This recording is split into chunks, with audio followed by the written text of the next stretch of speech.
I first came across the books maybe October 2015. Not last Christmas, the Christmas before. No, actually it was just before last Christmas. Anyway, towards the end of a year, right? And it came from Vinyl Me Please. It was one of their records of the month, so it really surprised me. I didn't know who these guys were. I only knew them by reputation. But there's so many stories that are attached to this record. You guys are going to freak, man. I listened to it and I realized, okay, I'm not listening to music, but it caught me. It resonated with me immediately. There were a bunch of little things there that connected, not in that holy shit type of way that a really good piece of music. You know, I'm thinking about fucking opening riff to Neon Nights, right? You put on Black Sabbath, Heaven and Hell, you drop, dun, dun, dun, dun, dun, dun, dun, dun, dun, dun, and it's like, right? Not in that way. But the minute it is that I put a gear clicked into place, the minute I put it, and the thing is it's not music. It's kind of like these sound collages, and there's snippets of conversations happening, which it's almost like you're eavesdropping on this stuff that's happening, but you don't know what it is, so your mind puts these pieces together. What I found interesting about the whole thing is that when I was a little kid, I used to do a lot of jigsaw puzzles. I mean, I think about it only much later, but like really very young kid. I used to just, 7, 8, 6, whatever, man. I used to do jigsaw puzzles, spend hours at it. Bring a radio downstairs, listen to AM or FM radio, whatever was on, and just do my jigsaw puzzles. CDs weren't around back then, right? And I don't think we had a tape deck yet. And never thought much about it. And this kind of, when I received this record, it kind of, something was happening to my brain, but I didn't understand, okay? And it was connecting on a pretty visceral level. Like it was connecting in a way that nothing else connected. It was starting to help me make sense of my mental illness. It was starting to help me make sense of things that hadn't made sense ever before. And I didn't know how, and I still don't know how. That's the truth, okay? But I know that the record affected me profoundly, okay? There's a few reasons now that I think back. Okay, you know what? I'll tell that later. Remind me to keep going on this. What happened next is that Vinyl Me Please had another couple of records in their web store. They had these two. Immediately I wanted them, so I got them, right? And these pieces of the puzzle started coming together even more, and I realized that it wasn't just the Lemon of Pink that was doing that to me. It was the other records as well. By that time, it was December, right? The end of December. So what it is that I did was I wrote an article of Vinyl Me Please's, my top 12 of that year for Vinyl Me Please. Like I counted them down. And I'm pretty sure that the Books was number one. It had to be, okay? Because the Books is the record that cemented it for me that Vinyl Me Please are not full of shit, okay? If they have the balls to put that out as a record of the month, okay, and they stand behind that, fucking bravo, absolutely. They introduced me to something that I otherwise would not have known, and it changed my life. When things are getting bad, like these last couple of days with the whole story of Cornell, trying to get over it and get back to my patterns, I played the Lemon of Pink, man. I just kept playing it over and over again. And then I started connecting some dots, right?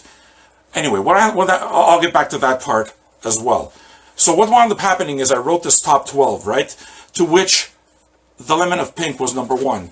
The people over at Temporary Residence saw this and thought it was cool. It led to a communication between us. And I told them exactly how grateful I was, that this music was there. And, if they can pass the message on, then please do so. It's just this music has affected me profoundly. And I think it's helping me understand things. It's my puzzle. It's the puzzle I used to do, the jigsaw puzzle, but now it's a musical puzzle. Okay? So what they did was they sent me the rest of the catalog. So they sent me this, and they sent me this, the solo albums. They sent me whatever I was missing. So now I have the entire Books catalog. All of this happened back in December, maybe January. it gets really frustrating because it's, you enter a social partnership when it is that you're dealing with anybody, whatever relationship. Even they sent me records, okay? You feel like you want to do something with that material and you feel like you want to express that property. But you can't fake the funk, man. This stuff takes the time that it takes. I didn't have the answers. So guilt started setting in with these records. Because it's like, fuck, I can't write an article on it. And I tried. Stops and starts, stops and starts. This is where it is that I'm at right now. And, you know, I guess Chris Cornell and suicide made me think about the things that help. And this is one of the things that helped.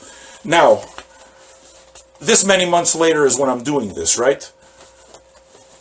Just this week. You want to know what it is that I just realized this week? Just coming from this. Actually, there was one thing that I knew before. I listened carefully. And again, there's little pastiches and it's just...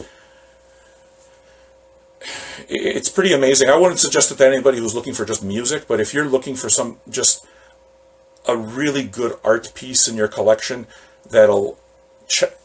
it'll challenge you on the one hand, and on the other hand, it's as pleasant as kind of like cool ambient music. So it works in that capacity also. It's very musical, but there's so many layers, right? And those layers lead you on your own paths. It's not them telling you anything. You're just taking those sounds. So how did I interpret all of that sound? And this is something I realized only last week.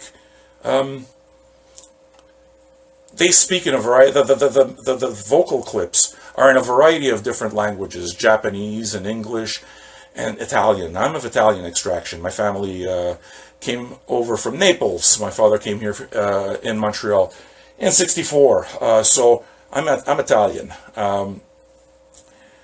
So I recognize all the words that he's saying in Italian. And there's this one snippet. I mean, there's one part where it's just a woman counting the months of the year. From January to December, all in Italian, gennaio, febbraio, marzo, aprile, maggio, and so on, right? All the way till Dicembre. And then, on the first song of side 2, there's an Italian man saying, tutte sangue, tutte sand, tutte sand, which in Italian means, in English, should I say, if I translate it, is he's saying, everything is holy, everything is holy, everything is holy. The thing is that it can be heard in two different ways. Another way that you can hear it is tutte sangue, tutte sangue, tutte sangue, which means everything is blood, everything is blood, everything is blood. Okay?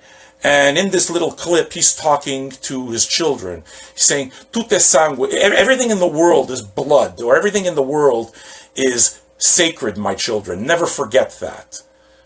And saying it in a language that I recognize and in an accent that I grew up around. So it could have been any person in my entourage, in my circle, that could have said that type of a thing. So that's where it is that I made the first hook, where it's like, now I'm beginning to understand. Then the whole kind of like pastiche part of it is what it is that I realize is just, I was doing puzzles for the same reason that I listen to the books now. Okay? And something really strange happened when I started getting into the music. As much as they don't know that all of this was going on, but this music led me to think a lot about my past, and led me to put a lot of stuff to rest. And it led me to, I drove to my old neighborhood where I grew up, where most of the pain started. And I just sat right across the street from my old house, and there was a park on the other side. And I knew that it was this record here that took me there. I knew it, man. And the other ones as well, but this one. And now I guess I understand why. But it's funny, isn't it funny how all of this stuff happened over a 5-month period and I didn't even know why. Can I tell you another really cool connection to this record? This is a really cool connection. Back in my days as a financial advisor, I used to be a financial advisor also with an insurance broker, mutual funds, all that stuff, for the music industry, for some people there. And I used to work with Ninja Tune Records. I played, they do this hockey thing, this Exclaim Hockey Cup that happens during the Easter weekend, the long Easter weekend, every single year in Toronto, where all the music industry people get together, they put together their teams, and they're still doing it. I played in the first and second years, the years that we fucking were terrible and we sucked, and I was very much one of the reasons that we sucked. Big guys don't skate well, but goddamn that I try. And I would dive in front of the puck. You tried a slap shot, I would stop it. I would dive in front of that shit. Because that's what we do in hockey. So, I got to know Patty Schmidt of those of you who know alternative radio here in Canada. The CBC, our station, similar to BBC, had a late night show that I used to listen to all the time in the 90s called Brave New Waves. It was hosted by this woman called Patty Schmidt. And I knew her voice because it's just, I was up late at night all the time. And she introduced me to so much music. So it was almost like a Canadian John Peel show. She introduced me to fucking Aphex Twin and Autechre, like years before I ever heard about it anywhere else. She was friends with my friend Jeff, and we wound up playing hockey together. So I knew her, I knew her voice and all this. How does this all tie into this? Listen to the first song. Okay, you'll notice that during the first song, at the very beginning, there's some whispering. Really, really light whispering that happens where she talks about subtle details and something at the beginning. I've listened to that part 100 times. I'm not kidding. I still don't know what that fucking thing says. But you know what? There's one thing I do know. That's Patty Schmidt's voice. I got goosebumps. I just told, that's Patty Schmidt's voice.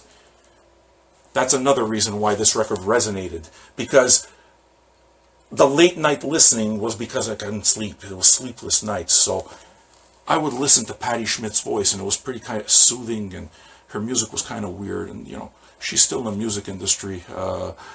Heads, what the hell's the Mutech Festival here in Montreal. So, big pedigree, but